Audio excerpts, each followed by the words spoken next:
Australian GP. Lando Norris fastest for McLaren in final practice as both Aston Martins crash.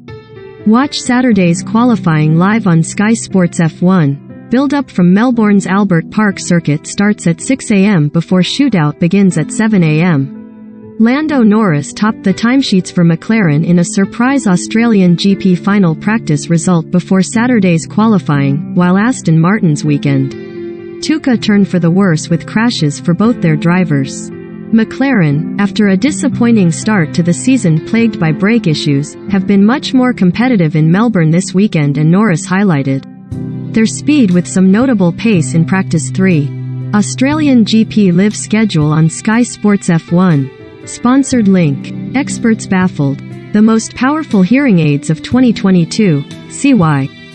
Pico Buds Pro. Recommended by. The young Englishman set the pace with a 1:19.177, a tenth of a second ahead of Ferrari's Charles Leclerc, Red Bull's Sergio Perez and Fernando Alonso in the Alpine, another usual midfield team who have looked quick. Max Verstappen struggled for balance and was only 7th, although didn't post a lap on the soft tires as he finished behind the other McLaren and ahead of Lewis Hamilton in the lead Mercedes, who are still off the pace. The mixed-up pecking order beautifully sets up an unpredictable qualifying, which is live on Sky Sports F1 at 7 a.m. It's pretty special to know McLaren can do that, said Sky F1's Paul Di Resta. I hope there are 4 teams in the fight for pole. One team who go into that shootout with plenty of issues are Aston Martin.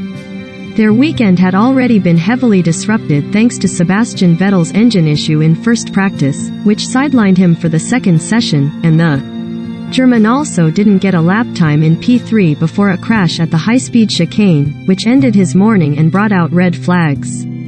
The session was then halted by Aston enforced red flags again in the closing stages, with Lance Stroll the next to go off. Stroll finished 19th and bottom off the timesheets. Elsewhere, George Russell was 11th for Mercedes, while Haas have dropped off the pace compared to the opening double-header, with both drivers again out of the